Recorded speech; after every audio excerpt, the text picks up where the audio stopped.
Great skills again by him. Oh, marvellous goal by Lampard.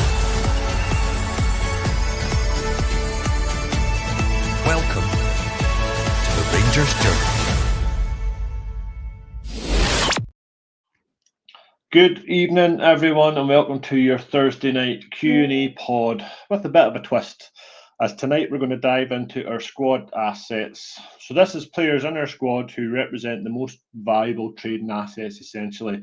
So we've cherry-picked some of the standout names currently in the squad, the guys that are flying, and we'll take a closer look at them and see what makes them so valuable. To help me break it down, I'm currently joined by Doug and Ross. So I'll start with you, Doug. How are you doing? I'm good. I'm a little concerned about Ross. He looks like he looks like the ceiling's a bit caving in on him. Are you okay there? Are you just praying? Yeah. Okay. Yeah, I'm fine. It's been a good week, and looking forward to getting things back at the weekend. Ross, how are you doing, mate? Yeah, all good, all good. I was just seeing it was going to match darts there, darts at Glasgow, and Van just won it, so I was like, right, you had to see that. But yeah, all good. Look forward to it.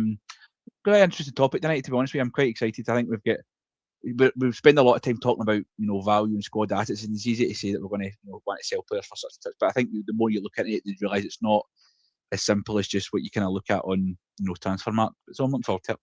No, it's not. It's not as that, and as simple as that. And there we are. There he is, late as usual. Mitch, how are you doing, mate?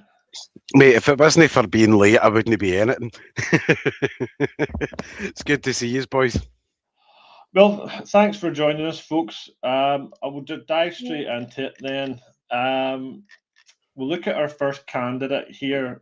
So we have cherry-picked 5 of the squad, and thanks to Doug, who's put together quite a sort of player card, basically touching attributes, transfer markets, and things like that. So we'll start with the first one, and the sort of hot topic at the moment is Yusuf Chermiti. So, Doug, I'll let you explain the player attributes since you put it so eloquently in the chat to me. Just explain the percentages here and what that means to the average Joe like ourselves.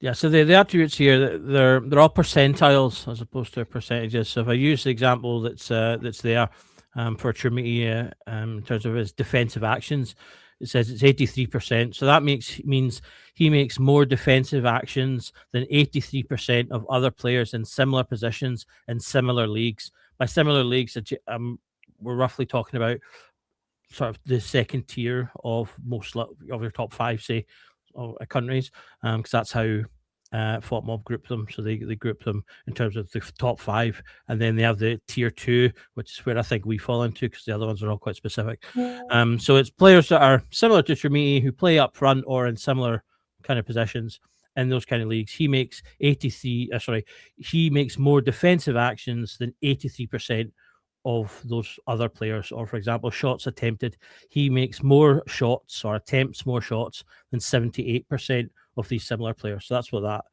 set of stats means for all the players across these slides tonight. Okay, that's perfect. Mitch, then we'll come to you. Looking at Chermiti's attributes then, is there anything jumping out at you? Is there any concerns, or is there anything that you think you could do better at? Or I'll be honest, mate. I mean, I've made no secret of the fact that I like Chermiti, and I think it's the work that he does that often goes unseen, the kind of naked eye, where he does do a lot of winning the ball back, there he does a bit of the kind of dirty yards that strikers of yesterday used to do, and it's kind of, in the same way that long throw-ins have become popular again, it's a little bit of what's old is new again. And I think, Chermiti, the only thing I would like to see him being is a bit more clinical, and I think all of us would, but again, he's 21 years old. There is always going to be inconsistency when somebody's as young as that. And I think, Doug's alluded to it in this wonderfully well-crafted slide, Doug. Thank you as always. There you go, Doug. There's your shameless plug for the night. But I think, obviously, with that price tag, when you buy a striker of anybody, in Scotland for £8 million, there is an expectation it's the finished article that you're purchasing. But I think when you take it into the grand scheme of most leagues, the top 5 leagues and the levels that we want to be competing with across Europe and things, £8 million isn't a lot of money in the grand scheme of things, for a striker now. We're not in one of the striker-rich markets at the moment. There's not that many. If there was a big litter of 20-goal plus season, 20-goal a season strikers, I'll put my teeth back in to say that again next time. Then we wouldn't be paying £8 million for him. We'd be paying maybe £4 or £5 million. So the price tag reflects, I would say, the overall striker market at the moment. But he's got a lot of upside for me. No, yeah, I think you're spot on. I think you're starting to see that. It's just it's typical Rangers fans, and I suppose for us, not spending that kind of money in a long time, you kind of just expect it to be instant impact, instant success, hit the ground running because we're paying that kind of money. But this is the sort of markets that you're shopping in. Now, Ross, obviously looking at the market value over time, you can see where the dip is, which I suppose is understandable. But then if we add maybe January onto that, Doug, would that jump back up again? Because obviously we rejected that £15 million bid. Ross, do you think that would be the case? Does it spike like that? I think it's probably not as reactive as its value goes up every time he scores a goal. Yeah. But what I think you probably look at more is that if there's a consistent spell, which probably over the kind of, like you say, January, he has been better. He's been improving. He has those moments. One thing I wanted to just kind of emphasise on that graph that we didn't talk about is that you've put there that he's in the top, he's 51% percentile, of goals, which is actually quite surprising considering he's been criticised for his goal return. I think he's got 7 goals this season so far, but the fact is that he's only sitting around the kind of halfway point of kind of similar strikers is quite surprising considering the amount of criticism he's got. And people say, well, for that money we could have got better. Well, we could have got worse as well because he's sitting kind of around about that that middle spot. So I think you probably need to take that into context as well. I just wanted to point that out there. Sorry to kind of deviate from your question there a little bit, Joe. But all I was kind of want to say is that yes, what will probably increase his value is the ability by him to show up in circumstances in which it looks better. And what I mean by that is he scored 7 goals. 6 of them came against our rivals for the title. He's got 4 against Hearts, and he's got obviously the 2 at Parkhead. If he'd got a couple of goals in Europe, I think you'd have seen that value skyrocket. If you looked at players that we've had in the past who shone on that stage, if you looked at probably their market value at points where we were incredibly successful at Europe, and we've been talking, you've seen a lot on social media over the last kind of couple of days about the very famous win in Dortmund, and we'll hark back to that as probably Ryan Kent's greatest game in a Rangers jersey. Yeah. At that point, his market value would have went, right up because at that point he was performing at a really high level against high quality opponents, on a consistent basis. So it's like I said, I'm talking about it being a period of time in which they deliver against, opponents and against circumstances that can justify the increase. Because, like you say, clubs do use this. They use these metrics to justify the value of a player, and it's not just saying, well, the guys get 20 goals a season. That's okay, but if 10 of his goals had came against, no disrespect, teams that we played like Annan Athletic and Queen's Park, then you can't use that as a metric. It needs to be about the kind of quality of the teams as well, if that makes sense. Yeah, Mitch, go ahead. I know you're itching to jump in here. Yellow card. It's not the first yellow card I've had in my life tonight, and it'll not be the last one, but I'm not getting sent off. I'm still logged in the command centre.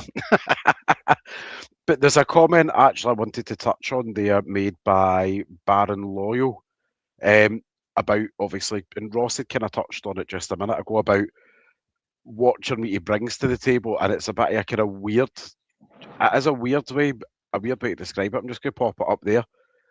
Chermiti is a striker, but his main job is more to kind of open up play for the players around him to create and score the opportunities. It is that, well, I'm going to preface that and say that's probably been his job for the first half of the season. Yeah.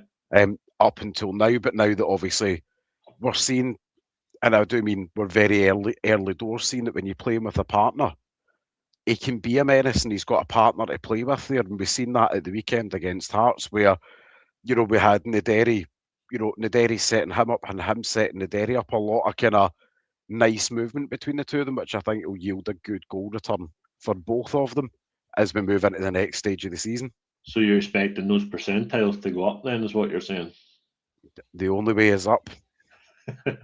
Doug, Yusuf Chermiti then cost £8 million, with that of the caveat that there's a potential to rise to 10, market value 6 to 8.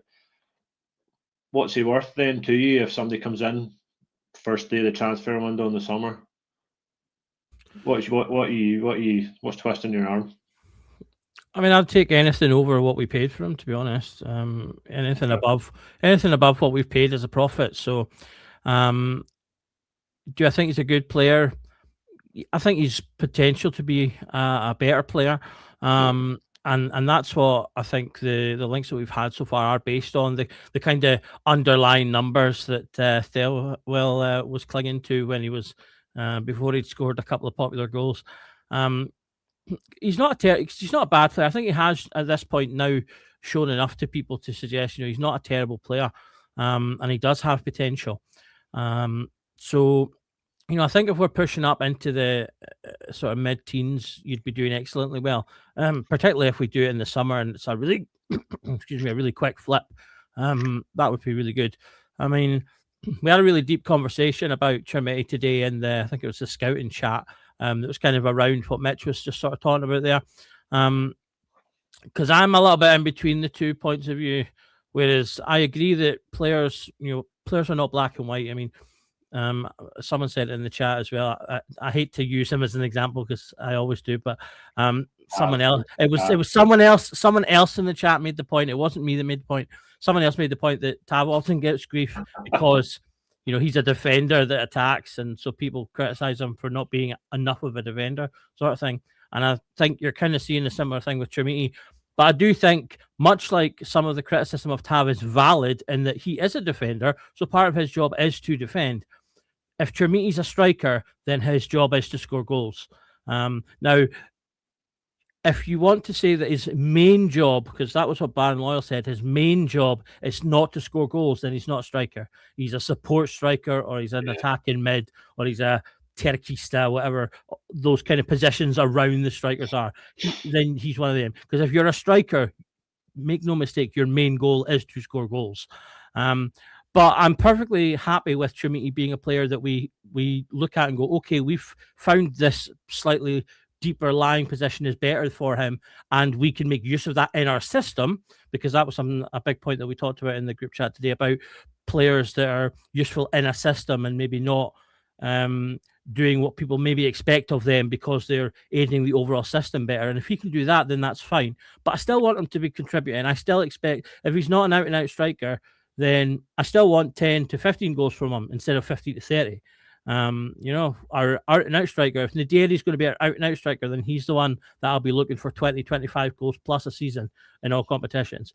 Whereas Chermiti, I'll go, fine, he's doing other things. I still want at least 10 to 15 goals from him, though. I still want assists from him. You know, I still want these numbers. And that's the thing that I don't want us to fall into letting him off because he's good at other things.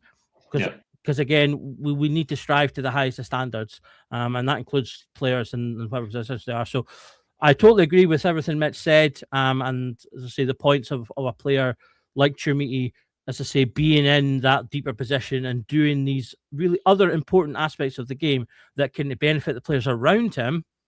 But I'm still going to hold him to account to score goals because he was sold to us as a centre forward, and even if we're going to change his position a little bit, one of the issues we've had over the last few years is our supporting players to our strikers not scoring goals. Yeah, I agree with what you're saying there. I think, like you say, I think it's just it's modern football, though, isn't it? These days, it's just the way football's going, where your striker now has got, you know, a couple of different roles now, but ultimately they're bought to play at the top end of the park, where that's where you're expecting most of your goals to come from in any football team. We'll jump on then to the next player, who is Mohamed Diomande. Ross, the percentiles are quite low, and I'd say 4 out of 6 categories here. But then if you look at where he's been playing, the percentiles has probably matched that in terms of touches and defensive actions. Over the piece, do you think the 4.5 million we paid for him has been value for money? Are we starting to sort of see that now, do you think? I think, like I say, probably post him coming on at half time against Celtic at Parkhead, we've probably seen the best spell of football from Mo Diamande in his time here. It's been it's been consistently inconsistent. It's probably the best way I can put it, because I think it's again the old argument of the eye test versus the statistics. A lot of people will say that, you know, the statistics back up that he's a good footballer, and people will say the eye test doesn't. You put up there that the statistics perhaps don't completely justify that he's, you know, the all-round midfielder that we want. But again, sometimes you have to take the circumstances into consideration, that other midfielders around about haven't perhaps been performing at the levels that we expect, and you can't expect a player to do it all at once. You know, as much as, you know, we'll all sing to the high heavens about Nico Raskin, he's not been in the best form. We've struggled to get a player alongside him. We might see that now with the arrival of Chukwueze, who's looked like a bit of a decent buy so far. It's difficult to say. We were talking about Chermiti. Are we going to get the best out of him if there's a partner? You know, sometimes it's just about finding the guys to play alongside, and that, you know, that development of, to paraphrase Phil Clement, he always used the word synergy, and I think that's something that we really, really need. Like I say, in terms of Dio himself, I've always been on the fence about him. I've never always been his biggest fan, but, you know, I think lately he's been probably the most consistent midfielder, to the point that you're like, well, he probably should be playing in most of the bigger games lately. And obviously you're looking at market value there. He's clearly a good footballer that's came through this wonderful The Right to Dream Academy that picks out the most talented footballers out of Africa and gives them a platform. He went through Nordsjælland, who are clearly very talented at bringing through players, as we'll hope to see the benefit of having 4 of their ex-players in our team at the moment: Antman, Skov Olsen, Chukwueze, and obviously Mo Diamande too. So yeah, it's incredibly exciting. I think he's a good footballer, and I think sometimes if we find the right guys to play alongside him, you'll see the benefits out of it. Probably not getting the best out of him in terms of, just obviously to kind of jump onto the data. Sorry, I'm rambling a little bit here, but he was always a guy that when he first came in, it looked like he could have a pop from goal. You know, his first kind of few games, he scored a couple of crackers from outside the box, but you're seeing there that he's perhaps doing more of the defensive side of the work. He's not getting a lot of goals, even in terms of, you know, 23% percentile of shot attempts. You know, there's, you know, 75% of the guys in related guys are shooting more than him. Not a particularly dominant player in the air, but he's very good with the ball at his feet. He's incredibly good at winning the ball, passing it on. That we had, who was very successful. So yeah, it's just I think there's just a guy that the potential's there. Look at with a lot of players, the potential is there, and I think if the right circumstances fall for him, which I think they're starting to, you'll see the best out of him, 100%. Doug, I feel like you've done him dirty there with the 36% the Reals Jules one, because he's not exactly the tallest chap, is he? Mitch, just your overall thoughts then, looking at the card Doug created, then the cost to market value. Do you think we'll make a profit on him at all when the time comes to sell, or when he goes? I think we'll comfortably make between 8 and 10 on Dio. And I will say, you know, I'm one of the biggest advocates for Diamande, but that also comes with its own caveat of it can't be all carrot, no stick. You know, for the first half of this season, he was consistently inconsistent. He was hit and miss. But I think a lot of that was down to, I don't even want to say the formation and the style under Russell Martin, because, you know, I don't want to give any of his PTSD and turn this into your Vietnam moment, but, you know, nobody really knew what was expected of them, so it kind of looked like 11 players running about like a fart in a spacesuit, you know, while we were watching them. And I think some of the more creative players on our team, like Diamande, like Tello Asgard, and like Mikey Moore, players like that have kind of struggled when Russell Martin was there, because it kind of went back to that when they had the ball, they didn't really know where a teammate was going to be or what they were supposed to do, pretty much. Whereas I think, and it's going to sound weird, I think missing the cut for AFCON probably gave Diamande the kick up the backside that he needed. Yeah. Not getting selected for AFCON, but in a way, that's also been one of the best things that could happen for us. Because it's meant that he's dialed back in, he's locked in, listened to what Danny Rose told him. And the role that I actually like, the role that he's been playing in more in recent weeks, I think it suits him much better when he flirts between the, and the actual centre mid and pushing a little bit more forward into almost like an 8, pushing almost into a 10. I don't think you can call it an 8.5, but if that such thing exists in modern football, I think that role suits him nicely, because I think Diamande's got a really, really good sense of vision, a good range of passing to him. But I think the one criticism that I've really got of him, and it's driven me up the wall for about 18 months now, just bloody shoot the ball.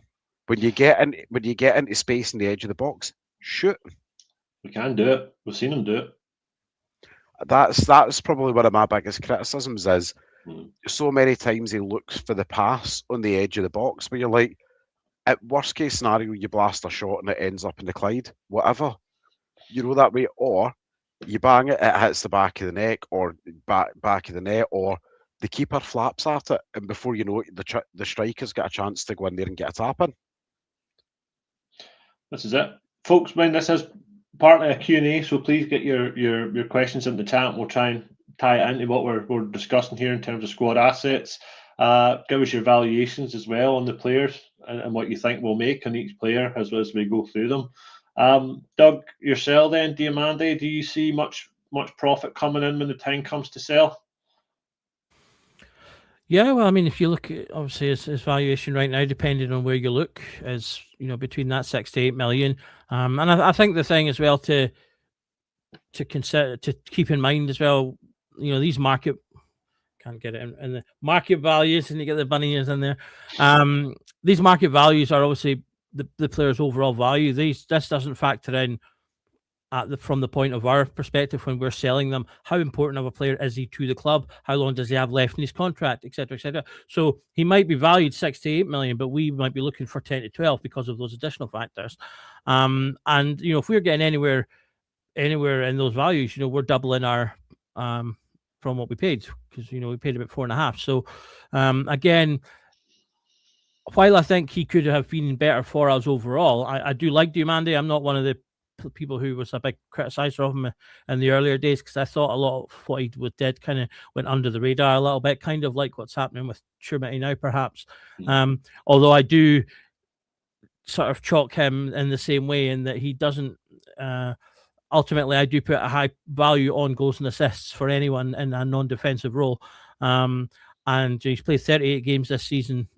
In terms of minutes, that's closer to 25 games. But, he's only got 2 goals and 3 assists from a player who, as I would consider to be a kind of a linking midfielder. So he's not a defensive midfielder. He's not really fully an attacking midfielder. He's in between the two. I would expect at least double that. Because he's that guy that should be making those kind of late runs into the box, because he's maybe that little bit further behind the play because he has been that link, and then he follows the play as it continues. So he should be making those late runs and getting goals from those positions. And I haven't really ever seen him do that. No. I forget who it was that said it, if it was Mitch or Ross, but someone touched on shooting from like the edge of the box in these early days. Again, I can count about 6 or 7 of our signings in the last 2 or 3 years who've come in the early days, and I've gone, oh, great, someone who finally will take a pop from the edge, and then it just magically seems to disappear. I don't know what happens, as if we've got a coach in the back going, oh, don't be doing that. You need to pop that sideways once more, because it seems to happen with a few of them. Cantwell did it as well, and Lawrence did it. Well, actually, to be fair to Lawrence, he kept doing it. It's just that he had months of injuries in between. But yeah, again, that's something I'd like to see. But I mean, if you actually sit and think about it, though, I think he's a player that came in, as I say, about 4 million that we've paid. He's come in, he's grown over his time. I think he's better now than when we first signed him. Yeah. And he's sitting there, obviously, now with a valuation of double that. So if we go and sell him, that is the perfect encapsulation of the transfer model ultimately. Ideally, as I say, you want them to maybe have done slightly better, obviously picked up a couple of trophies, etc., and that boosts your value even more. But even so, if you've brought in a player for $4.5 million, he's come in, he's done reasonably well, and then you sell him for double that, to me, that's a successful, as I say, encapsulation of the transfer window. And that's the kind of thing we want to do more of. Have players that come in like that who, even if they've not been great all the time, they've been pretty good. Unlike the sort of too many we've had in the past who've been too injured or too average and therefore just sat on the bench all the time. And so, you don't get anything out of that. Whereas, as I say, Diomande has contributed, and ultimately we will get a profit from him in one way or another. Perfect. There's one come in here. Now, I seen this earlier on Twitter, and I wasn't sure who's brought it up. Ross, have you seen this? Was this did he play some sort of role against Hearts at this? Because I missed the Hearts game. I only caught up. I only seen the social media side, so I wondered if this was tied in. Yeah, I did actually see it on social media earlier on, but it did tie in with at one point against. I don't know if it was against Hearts. It might have been the previous Kelly? the game prior. Yeah, but I think it might have been. I think it might have been against Queen's Park. Yeah, I think it was. He had been moved about and then ended the game playing it right back in. Looked absolutely fine. I mean, bearing in mind you have to take into consideration the level of the opponent. But Ollie Antman's a bit of a kind of. It's one of these weird ones because when he came in, we were all like a winger that hits the byline and crosses in. 16 assists in the Eredivisie last season. So why would you not want somebody like that to be able to do that? So yeah. I mean, it's something to maybe think about. He's clearly got a good engine. He's a good footballer. Finland's Player of the Year. No, Finland aren't they're not a Diddy nation. He's clearly a good footballer. Played in for Nordsjælland, as we were speaking about earlier on. Played in the Netherlands. Clearly a good footballer. So if it was something that we maybe had to think about, because obviously at the moment we're perhaps not blessed with the greatest quality of right backs at the moment, and I can already feel Doug seething through his mic. And what I mean by that is that we don't have a guy that can play consistently for every game. Tav can't play every game. His legs are gone. We know this. He can contribute, and he has contributed absolutely. Dujon Sterling, I absolutely love Duj, but you're not going to get 10 games in 2 months out of him. It's just not feasible for the guy, unfortunately. Max Aarons has been just a bit meh, to be honest with you. He's not been as bad, I think, as people want to make him out to be. But Antman, but is that just again square pegs and round holes, just putting guys in because again the recruitment's not exactly always been the greatest level? Yeah. But he has been playing a little bit more the last few weeks. He's appeared on the left hand side, which I didn't actually know we were going to play, but he's been absolutely fine. Again, guys playing with confidence, giving them the ability to go out there and do what they can do well, and you'll see benefits out of it. There's absolutely nothing wrong with that. The thing that really annoyed me, and I know we don't want to hark back to it because it was a really small fraction of time in our history, but the Russell Martin thing has really, really bugged me. And Mitch brought it up and it made me think about Antman, and I'm glad you brought it up, was that when you watched Oliver Antman, or even the clips from him playing for Go Ahead Eagles, he was very good at hitting the byline, crossing the ball in, for good delivery, strikers or attackers. We've seen it in his very first game. The goal for Gassama against Victoria Pilsen, the exact same thing. Every single time after that, he insisted on coming inside on his left foot, which he clearly couldn't do. And it used to frustrate the life of me. I'm like, why are we getting guys to do things we can't do? It's the same when we play Gassama on the right-hand side. He clearly can't do it. Don't make him do it. Let them do what they're good at. So for Oliver Antman's best attribute, if playing on the right-hand side, is going on the outside and whipping balls in, do it. We've signed a big guy for Germany who's 6'4" and seems to be able to win every header on the ball. Play to it. Antman plays on the right, let him go outside. Gassama plays on the right, don't play him on the right. Let's be honest. He shouldn't be anywhere close to the right hand side because he's not good enough for it, to be honest with you. Play him on the left. Play guys in their correct positions. And I know I went on a bit of a kind of long-winded tangent there, but if you had ample support for him to play it right back, in terms of, as he get the ability to go up and down the wing and defend, if he can do that, why not? If he's willing to do it, why not? But for me, boo, Mitch. If he's willing to do it, and if we can do it, then why not? But again, that's having to fit guys in because of the poor recruitment, and it's just I don't agree with that. If that's the case, go and sign a right back. Who's a right back who can defend and play right back? That's it. That's not Tav. Just not Tav. Folks, just give a wee shout out here to, we have a new members pod has just been released, and it is the second episode of Ones to Watch, and it's touching on the guys who brought in over the January window, so that, you know, Skobelson, the Romans and such. So head over to the members channel and look at that if you haven't already done so. Please like and subscribe to the channel as well if you're watching on YouTube and you haven't already done so. It helps the pod massively. And Mitch, just before we go on to our next player, Paul has a question, so I'll throw that to you. If money was no object, would Ibrox be better with a retractable roof? Every stadium would be. Because, especially given where we are, like, you know, geography-wise, retractable roof, weatherproof, no nonsense, no carry on, and we're not getting soaked in the stands. What a beautiful day! But yeah, and there is genuinely plenty of good instances, you know, around Europe of retractable roofs working. Like, you just look down in Wales to the Millennium Stadium, well, the old Millennium Stadium, whatever it's called nowadays. Principality, is it? Principality, there we go. You look at that, you know, it's a stunning stadium with the roof on or off, you know. But again, personally speaking, I like it, and I think especially, you know, on European nights as well, you know, if you keep that noise condensed in, you imagine the roof would end up bloody blowing off the place anyway. Like, you know, genuinely for me, I think it's going to be something that we see in the next maybe 15 to 20 years across most clubs. But the only way it happens is if, obviously, TV revenue, etc., becomes better and things like that become much more a viable, affordable option. But I think if it's going to happen, we'll probably end up seeing one team per city building it, you know, at a time. Because, let's be honest, somebody's going to have to move out of home for a while, which means realistically probably moving to Hampden for a period, which, after previous, none of us really fancy that, myself included. I just want to touch on the Ant-Man situation there, and don't worry, Ross, I'm not going to chuck tomatoes at you anymore. Like, you're still my favourite, Ross. You're still there, top of the Ross League. Don't panic.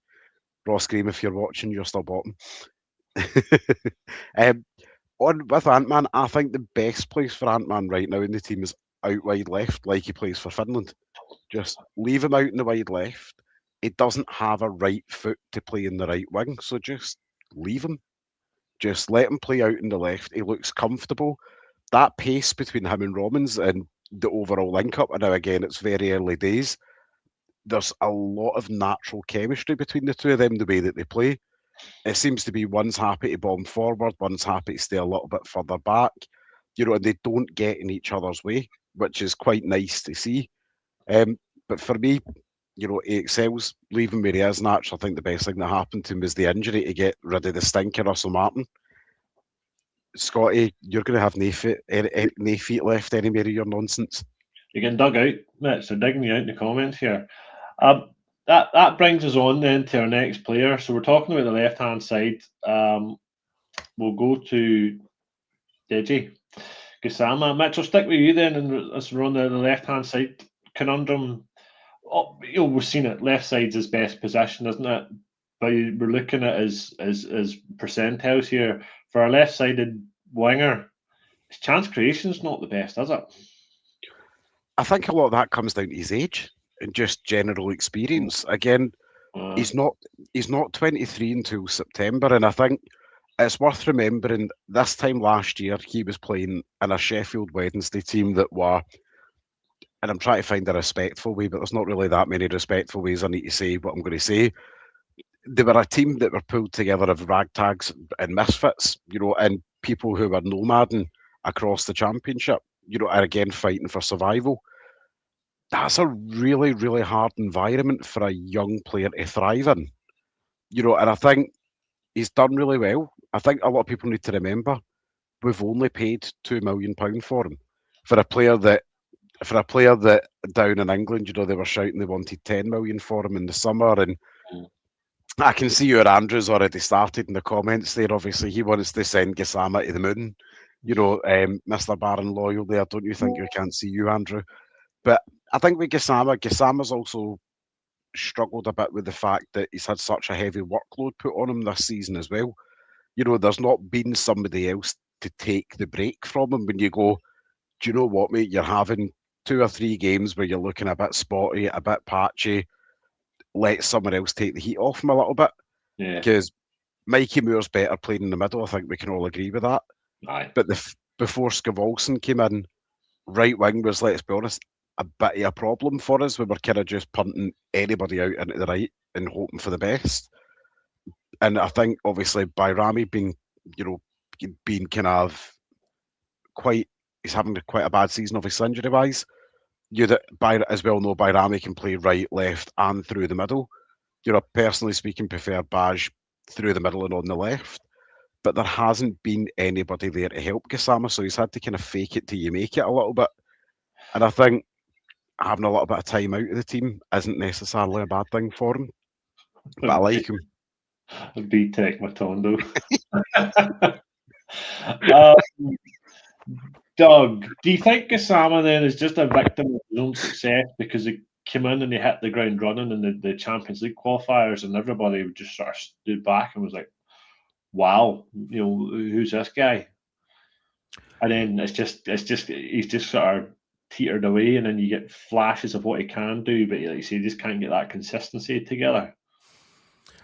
I mean, I think he's been pretty consistent. It's just he's been consistently not quite there. I need to take 2 issues though with Mitch. This 2. I'm not having this nonsense about games. He's played an average of 42 games a season for the last 2 seasons before he came to us. So playing all this football should not be a problem. The thing about Gassama, like many young players, is his decision making is just horrific. Gassama is a decent player. Like, he is our most dynamic player without question. And that when you sort of combine his technical and speed, no one quite has that same combination. Moore is better technically, not quite as quick. Ant-Man's faster, but not quite as technically good. So he's got a really good sort of access of ability there in combination with the other players that we have. He can be quite strong. There's been times where he's kind of bulldozed his way past players. Like when he scored our consolation against Bruges, he kind of just bulldozed his way through a couple of players at the line to get to the ball. But, he's got the pace to get past players, like you saw at Hearts when he gets it in his own box. He knocks it past players and runs. And that the problem with him is that Hearts assist for Chermity's 4th was the exception and not the rule. That's what he needs to be doing 8 times out of 10. But rather, he only does that 2 times out of 10, because the other 8 times he's either taking a touch too many, cutting in one too many, making the wrong pass, or shooting when he shouldn't pass. And that is classic youth player stuff. Yeah. And that does just need working on. And that's why there's the rumours that he's popular, because other teams are looking at that again, like Chermity, and going, there's enough of the physical things and the natural things that we can build upon, the teachable things. Because that's the real gold mine with a young player. You want a young player that's got the physical attributes, and that's got whatever natural talents are amenable to the position they play. And then you take those 2 things and then you build upon those, the teachable things, which on the whole is the mental aspect of the game.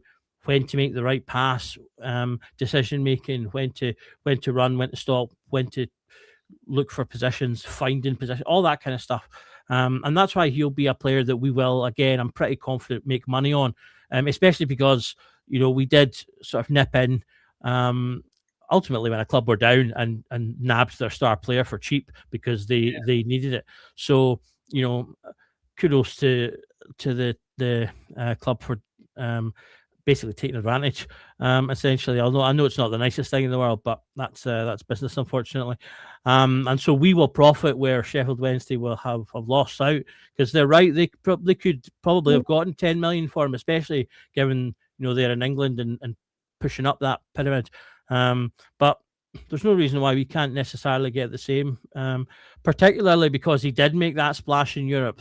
That in and of itself will help, because then the European teams at our level, who are similar level maybe in terms of where they get to in terms of quarterfinals and stuff, but have much more money than us, can look at that and go, well, he was effective in Europe, and if we can hone those things, then we'll get a great player, and so they'll pay to take up that opportunity. Ross, I was going to bring in the market value side and give you your say, but I think Doug pretty much covered that on you. Yeah, any final thoughts on Gassama? As Doug's rightly said, we came in, we swooped in, took advantage. To me, it's just good, but it's just football. It's just the way it works. Clubs have done the same to us over the years, so it's good to sort of give a bit back. But we will make a tidy profit on Gassama. There's no doubt about it, isn't there? No doubt. He's as frustrating as he can be, and as much as he's probably not been the star of the show that he probably was at the start of the season, we'll definitely make money on him. One point I wanted to kind of add on to Doug there that I thought was quite smart was you're talking about other teams that have got more money that are in similar stage, that are similar points of kind of Europe as us perhaps, that he's scored against. He's already scored against Sturm Graz, Panathinaikos, Pilsen. I think there was another one he scored against. I can't remember. But if you look even at the value comparisons of the players that are similar that you've got there, you've obviously got guys from Braga, Nice, who are teams that we're competing against for kind of European spots. So if we've got guys that are we look like a good team to buy from because we're competing alongside them. But the fact that we play in Scotland, it's a bit of a detriment. But they might think we can maybe get players of similar brackets slightly cheaper, because if you're saying we want 10 million for Gassama, just to total ballpark figure, let's say we could want 10 million for Gassama in 18 months. Would just say, for instance, Nice have got Isaac Janssen, who I'll be honest with you, I don't know anything about, but he's clearly very similar to Gassama. I would assume he's probably maybe a Swedish international, perhaps a Danish international, I don't know. He'd probably maybe going to go for 15 million, maybe closer to 20 million, because he plays in France, full international. But you're going to get, so we become a more attractive option for teams to want to buy players. Yeah. Just because of that. And I know we're saying it's a detriment, but it can also be to the advantage that we've got Gassama because we had Europe and we were able to take advantage because of the situation. Other teams will do it to us, but we can profit out of it as well. Do you understand what I'm saying? I realise it's a bit of a kind of backwards point. In terms of obviously just to kind of back up the stats here as well, the chance creation thing really frustrates me, because he's got all the ability in the world to create chances, but he doesn't. He shoots. You say the heart slap was the outsider. How many times have we seen him cut inside and he could square it, or he could make a pass and he shoots, and we're like, well, see if you just squared it, then we could be out of sight. But at the same time, he was the guy at the start of the season he was the only guy doing something for us, So I think he's probably maybe in his mind perhaps think he's maybe earned the right to be able to get the guy to do that, because we were encouraging it at the start of the season because he was the only guy that was able to. But like I say, another guy that we had the argument with Ant-Man is playing in his own position, and if you cut out that the wee nitpicking things, you can't expect him to change everything. That's just totally unrealistic. Players weren't brought up that way. But if you can get him to just be a little bit smarter with his decision making, which will come with experience, like you say, he's only 20, he's only 22. This is probably the biggest stage he's played at. Sheffield Wednesday they've been a bit of a basket case, unfortunately. As much as we can attest to that as a football club, we know what it's like to be run by horrific owners. So I do feel for them as well. But if he gains that part from experience, then we'll absolutely make a fortune on him. Mitch?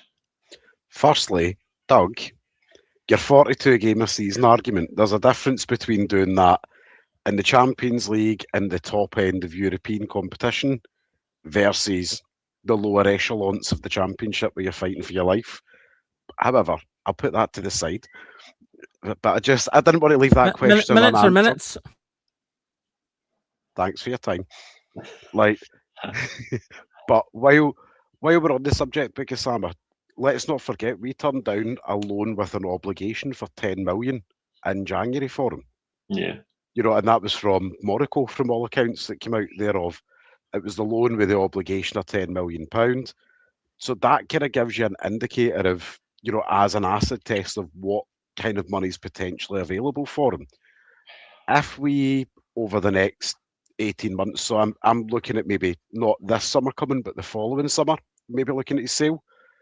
If he's got a couple of league winner medals, a couple of, a bit of silverware around his neck as well, that only pushes the price tag up.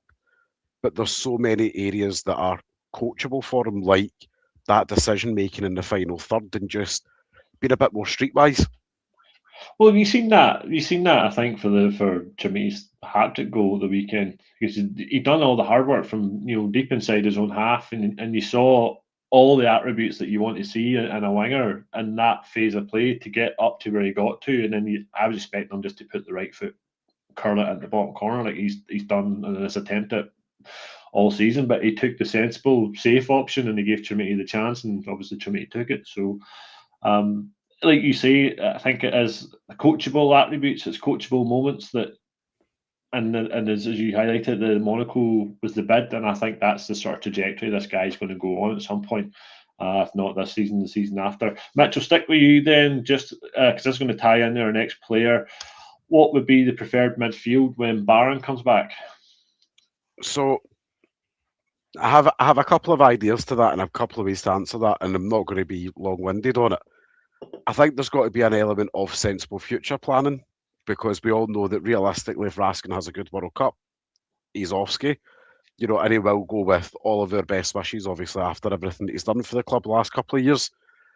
I think towards the latter end of the season, I would like to see Chukwueze, Barron and Dio as my midfield three. But I think for right now, Barron's a little bit odd man out for me at the moment. I think I would still keep it as Chukwueze, Raskin and Dio for me. Okay, no, that's I told fine. you I wouldn't bang on. Yeah, no, you're clear and concise. That's what I want. Doug, then looking at Raskin's attributes here, 90s, high 80s, everything you expect from a combative player such as him. We're looking at costs, £1 million to market value 11.5. I fully expect that to be far higher than that when the time comes when we do pull the trigger to sell. Is he our most valuable asset at the moment, do you think? Yeah, without a doubt. Not only is he a quality player, but he plays for a big nation as well, going into a World Cup year. So if he goes to the World Cup, and even if he's not a starter the entire time, if he just gets some game time and plays well, then he'll get the premium from that. Again, ideally, if he's coming off a season where he's won a double as well, that'll boost his value even further. So he's got the profile in terms of everything kind of slotted in position quite nicely. We had that magical turn from Rangers where they just magicked an extra year of contract out of their asses, which helped as well, delightfully. So, as I say, all the blocks have kind of slipped into place quite nicely. He's a key player in the team. He's broken into his national team and played well. He's well thought of at that level. And then, as I say, he's wandering into a World Cup. So, you've got 12 million as the market value, but that can easily get higher. And I would really like the club to really try and push and go all out to get the most we can for him and set a marker out. Because that was something I think we've done at certain times. The turning point for me was when we sort of stood up and said no to the initial higher bids for Morelos, because for me, although that ultimately bit us in the backside where we let him go for free, I felt that we had to do it at the time because we'd been a club that had become just so easy to sell players and we weren't maximizing our values, but we'd gotten back to a position where we could actually go, no, we need to keep this player. We want to keep this player. We're fighting to regain titles. And now I think we're in a much bigger position of strength. We've sold players since then for good values, most of whom have done reasonably well when they've gone off as well. And so we want to keep that going. And as I say, I really hope that Raskin can continue his form.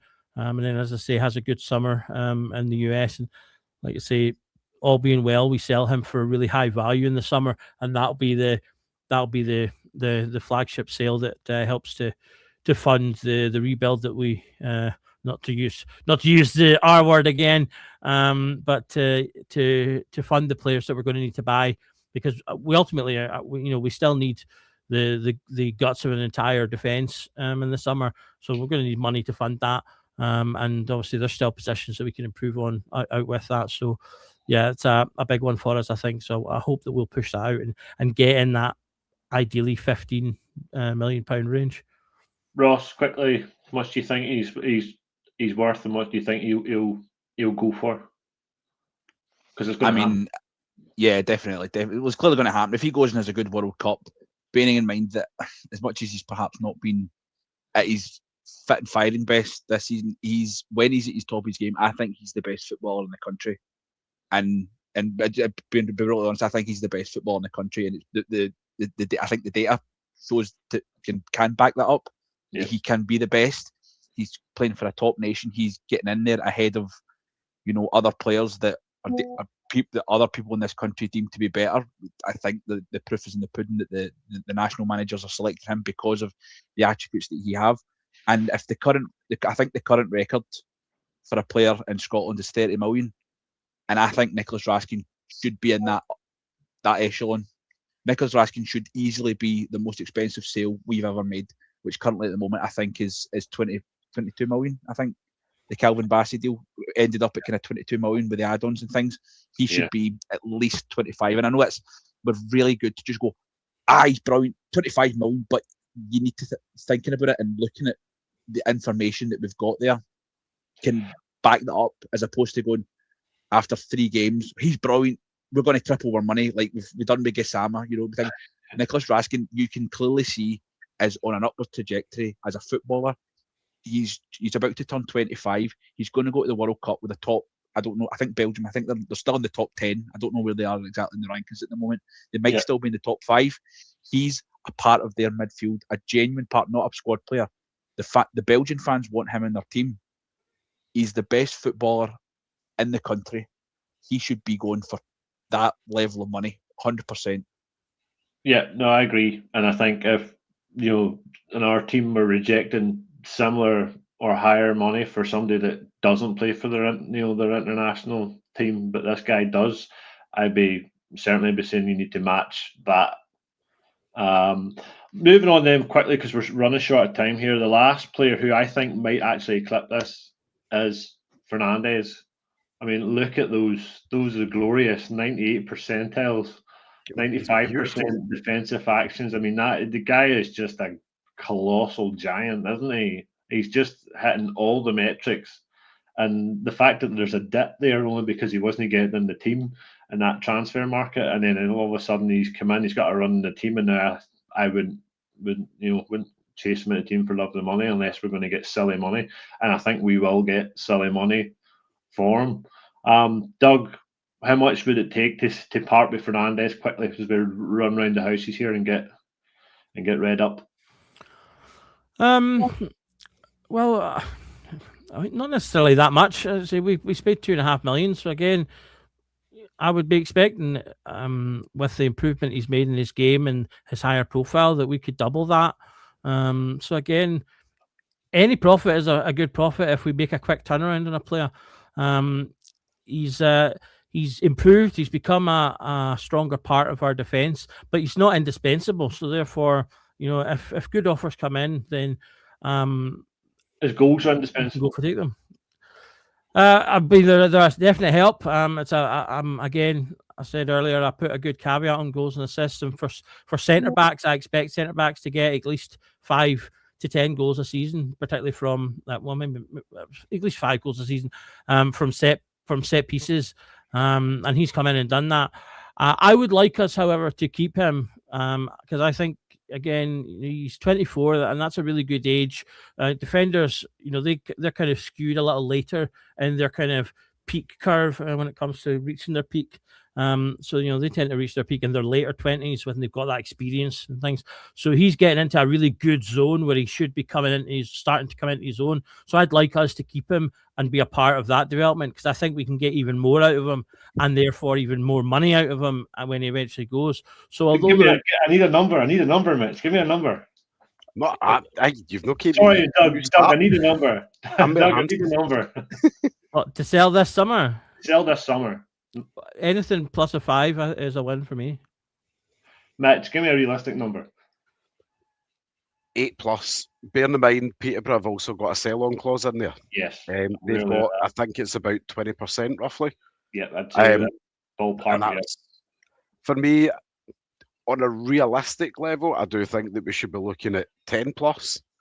Easy. And again, that's age, profile, stage, and if we're smart about it, I would put a sell-on clause into that because I don't think he moves to a top team yet. I think he'll maybe, and I'll just spitball in a kind of club idea, but maybe move from us to like a West Ham for argument's sake that are a kind of overall most seasons a steady mid-table club, and then he'll go from this season's not the best season to use West Ham as an example, but as a general speaking, a kind of safe mid-table team. And then I think he'll go within 18 months from that team up to, taking up the next stage. And at that point, when you're looking at a top 5 league, you're paying the tax that comes with that.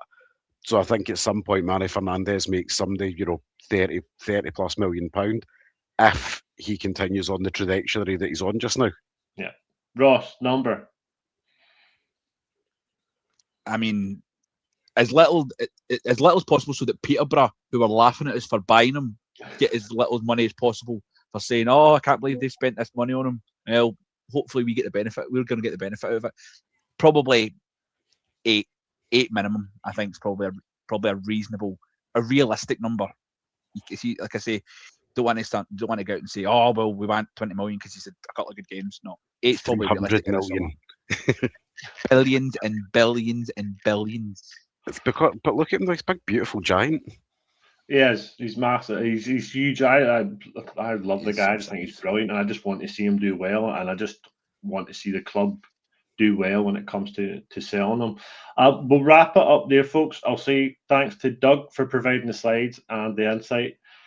Thanks to Mitch for joining us, and thanks to Ross. I'll also give a shout out to our pod sponsor, as you can see on the screen there, which is the Blue Bells Bar in Puerto del Carmen. It's a family-friendly pub where you can eat, drink, chill, party, and they show every Rangers game live. So head on there if you're over in Lanzarote and call in with them and give them a shout. Thanks again to everybody in the chat and the comments for getting the questions in and being part of what we do here. And just remember that every night is the Rangers Journal night. See you, folks.